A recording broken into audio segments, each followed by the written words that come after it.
अस्सलाम वालेकुम स्टूडेंट। हम एक और चैप्टर स्टार्ट करने लगे हैं novel goodbye Mr Chips का। ये चैप्टर है चैप्टर नंबर 8।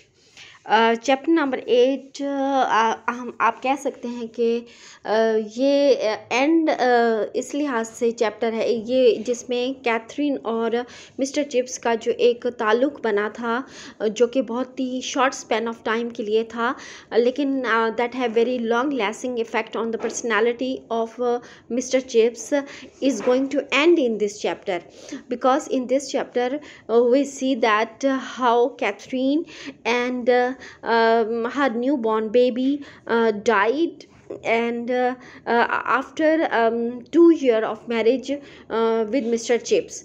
तो हम इसके सबसे पहले वर्ड्स मीनिंग देख लेते हैं।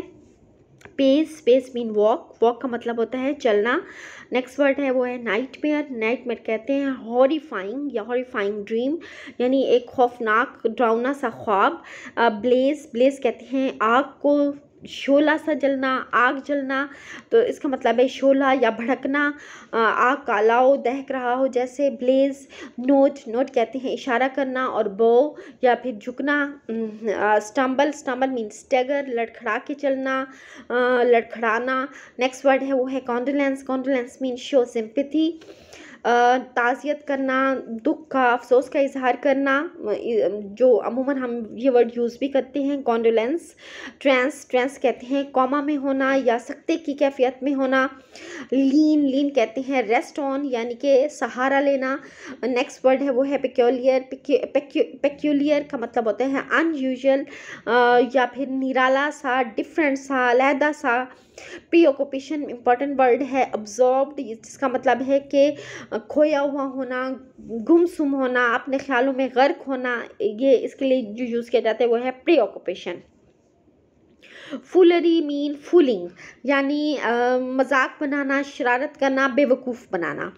And there was always in his mind that spring day in 98 when he had paced through Brookfield village as in some horrifying nightmare, half struggling to escape into an outside world where the sun still shone and where everything had happened differently.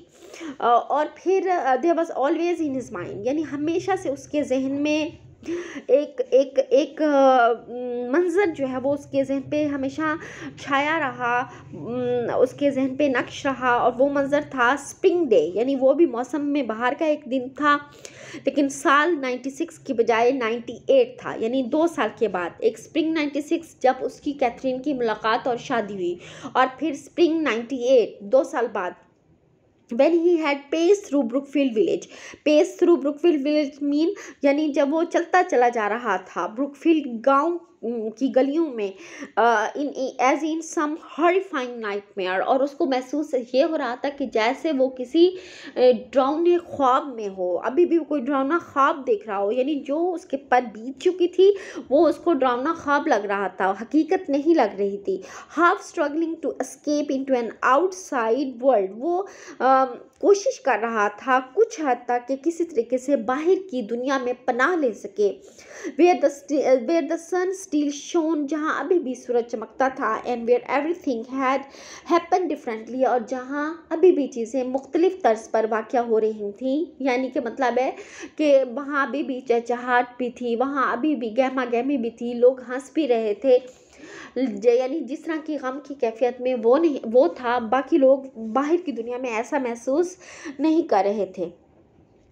तो यानी जब इस तरह वो half consciousness या सकते की कैफियत में जब वो ब्रुकफील्ड की गलियों में गुजर रहा था, चल रहा था, वॉक कर रहा था, तो young Faulkner happen met him there in the lane outside the school. तो स्कूल के बाहर वाली लेन या गली में यंग फॉल्कनर, एक लड़का, छोटा सा लड़का जिसका नाम फॉल्कनर था, हैड मेट हिम देयर, आके उसको वहाँ मिला और बोला please sir may I have the afternoon of, क्या सर मुझे आज दोपहर का छुट्टी मिल सकती है। माई पीपल आर कमिंग, क्योंकि मेरे घर वाले आ रहे हैं। माई पीपल से यहाँ मुराद उसके रिलेटिव्स, उसके घर वाले। My people are coming. What's that? Oh yes yes, हैं क्या कहा तुमने? अच्छा ठीक है ठीक है। Can I miss the chapel too sir, क्या मैं आज की चैपल को भी मिस कर, चैपल से मुराद यानी जो उनका इबादत का टाइम था गिरजाघर में, क्या मैं गिरजाघर की इबादत को भी आज छोड़ सकता हूँ जनाब? Yes yes. तो उसने आगे से फिर यस यस कहा। बेसिकली ये यानी इस तरह रूल्स को मतलब इजाज़त नहीं होती थी, जैसे छुट्टी दे देना या जैसे इस तरह के काम करना, लेकिन चूंकि वो खुद चिप्स को पता नहीं चल रहा था कि आज उस पर क्या बीत रही है, तो लड़का जो कुछ उसको कहता जा रहा था वो उसको मानता जा रहा था।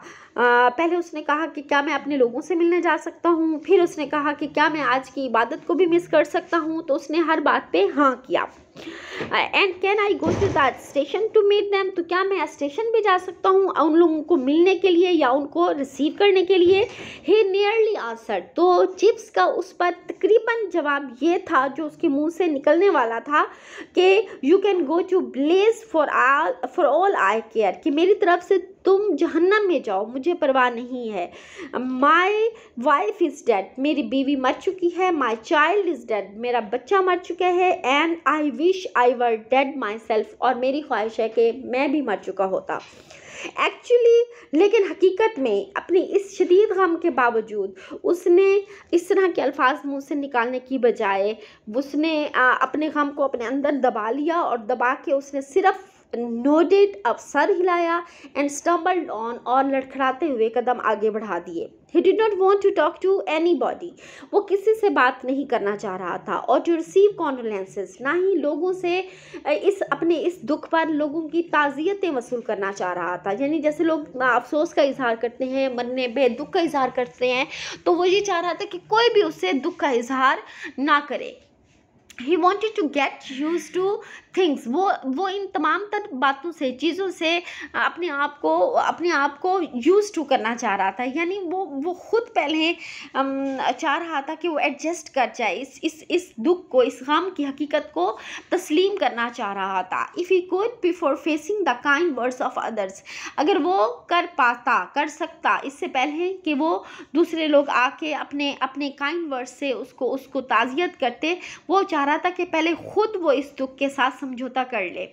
ही took his fourth form as usual, यानी इस तमाम तर दुख बड़ी एक बहुत बड़े यानी एक वाक़े के बावजूद, जिस दिन उसकी बीवी और उसके बच्चे की डेथ हुई, उसने फिर भी अपनी फोर्थ मतलब चौथी, और फॉर्म मीन क्लास, उसने अपनी जो उसका फोर्थ लेक्चर होता था, चौथी क्लास होती थी, वो उसने ली एज यूजुअल, अपने मामूल के मुताबिक। आफ्टर कॉल ओवर या हाजिरी के बाद, setting them grammar to learn by heart, उसने उन बच्चों को कहा कि आप लोग ग्रामर की कोई चीज़ें हैं वो याद करो। तो चीज़ों को याद करने पे उनको बिठा के He himself stayed at the desk in a cold continuing trance, तो वो खुद अपने डेस्क पे ठहरा रहा, एक बिल्कुल सर्द मोहराना और एक जैसे सख्ते जैसी कैफियत में था वो।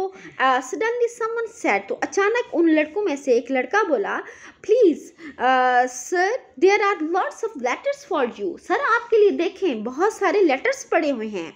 So there was, और ऐसे ही था, he had been leaning his elbows on them, सामने उसके डेस्क पर लेटर्स थे जिनके ऊपर उसने अपनी एल्बोज मीन कोहनियाँ, उसने अपनी कोहनियाँ टिकाई हुई थी। They were all addressed to him by name, ये सारे लेटर्स उसको नाम लेकर मुखातिब किए गए थे। He tore them open one after the other, एक एक करके उसने उन लेटर्स को खोला, but each contained nothing but a blank sheet of paper, लेकिन हर लेटर में सवाए एक खाली पेपर के पुर्जे के, कागज़ के पुर्जे के सिवा, जो कि जिस पर कुछ नहीं लिखा था और कुछ भी नहीं था।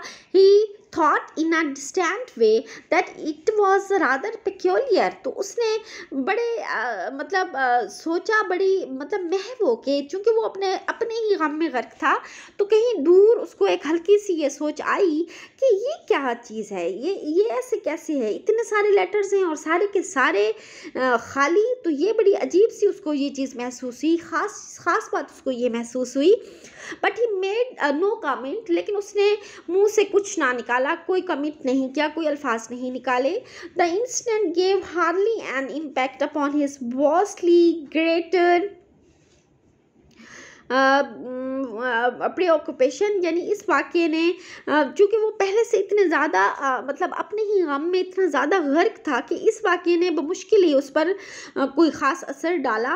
नॉट टिल डेज़ आफ्टरवर्ड्स, लेकिन बहुत दिनों गुजरने के बाद में did he realise that it had been a piece of April fool day. उसको बाद में जाके एहसास हुआ कि वो जो लेटर्स उस दिन मौजूद थे और सारे के सारे खाली मौजूद थे, वो एक लिहाज से उसके साथ एक अप्रैल फुलरी हुई थी। अप्रैल फुलरी यानी अप्रैल को एक ये क्रिश्चियंस में ट्रेडिशन है कि एक रिवायत है कि वो अप्रैल 1 अप्रैल को अप्रैल फूल के तौर पे मनाते हैं, यानी दूसरों लोगों के साथ एक ऐसा मजाक करते हैं जो कि उनके लिए नागवार भी हो सकता है या जिनकी उनको एक्सपेक्टेशंस नहीं होती। वैसे तो ये एक बहुत ही एक गलत रिवायत है, क्योंकि अप्रैल फुलरी में आप हर तरह का झूठ बोल रहे होते हो, आप लोगों को चीट करने की कोशिश कर रहे होते हो, उनके साथ कुछ ऐसा करने की कोशिश कर रहे होते हो जिनकी उनको एक्सपेक्टेशंस नहीं होती, और ऐसी चीज़ें हमारे मज़हब में तो बिल्कुल ही करना हराम है।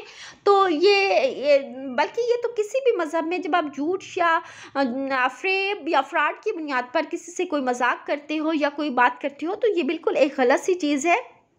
खैर एनीवेज ये एक डिफरेंट टॉपिक है। आगे देखें कि they had died on the same day, वो एक ही दिन मरे थे। The mother and the child, वो माँ भी और उसका बेटा भी, जस्ट बॉर्न, जो कि उसी टाइम पैदा हुआ था ऑन 1 अप्रैल 1898, और वो वही दिन था यानी जिस दिन अप्रैल फुलरी होती है, यानी 1 अप्रैल 1898। लेकिन हर एक का अपना पॉइंट ऑफ व्यू होता है। मेरा अपना पॉइंट ऑफ व्यू ये भी है कि हो सकता है जिन लोगों ने लेटर्स भेजे हों वो अप्रैल फुलरी की बजाय उसके साथ ताज़ियत करना चाह रहे हों, लेकिन उनको अल्फाज ना मिल रहे हों।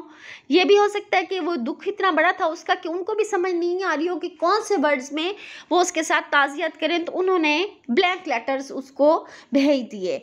तो ये एक मतलब ये अप्रैल फुलरी भी हो सकती है और ये एक इजहार ताज़ियत का एक तरीका भी हो सकता है, क्योंकि ये वही सेम डे था 1 अप्रैल का ही दिन जब उसकी बीवी कैथरीन और उसका बेटा जो उसी टाइम पैदा हुआ था, दोनों की डेथ हुई थी। आगे इसके क्वेश्चन है। क्वेश्चन नंबर 1 देखिए, वो है why did Chips behave in an odd way. ये ओल्ड नहीं है, ये बेटे ऑड है, ODD, odd way when young Faulkner ask for leave. ये प्रिंटिंग की मिस्टेक्स इस तरह हो जाती होती हैं। Young Faulkner met Chips in the lane outside the street when Faulkner ask if he could miss afternoon and chapel service कहते हैं इबादत को, चैपल कहते हैं गिरजाघर की इबादत को, और क्या वो आफ्टरनून को मिस कर सकता है। Chips said you can go to blazes for all I care, my wife is dead, my child is dead and I wish I were dead myself. This behaviour, ये बड़ा अजीब किस्म का बिहेवियर था, developed after the death of her beloved wife, जो उसकी बहुत ही प्यारी बीवी की मरने पर उसको एकदम से उसने फेस किया, जिसके जो इस रवैये का बायस बना। ये एक बहुत बड़ा सदमा था। ही wanted to get used to things, वो चीज़ों के साथ used होना चाह रहा था, उनको एक्सेप्ट अपने माइंड को तैयार कर रहा था, उन चीज़ों को एक्सेप्ट कर सके, उस सदमे को एक्सेप्ट कर सके। Did not like to receive any condolences, और वो किसी से भी ताज़ियत वसूल करना नहीं चाह रहा था। सेकेंड क्वेश्चन है व्हाट अप्रैल फुलरी चिप्स फेस्ड, यानी उसी दिन जिस दिन उसकी बीवी और बेटे की डेथ हुई तो उसने कौन सी अप्रैल फुलरी फेस की। अप्रैल फुलरी जैसे हम एंड में बता चुके हैं वो था he received many letters on that same day. When he opened that letters he saw that all these letters were blank, कि उन पर कुछ भी लिखा नहीं हुआ था। One day after taking his class he was standing at his desk. Suddenly someone said, sir, there are lots of letters for you. He told them one after the other, but each contained a blank sheet of paper. Even after many days of his incident, he could not realize that it had been a piece of April foolery.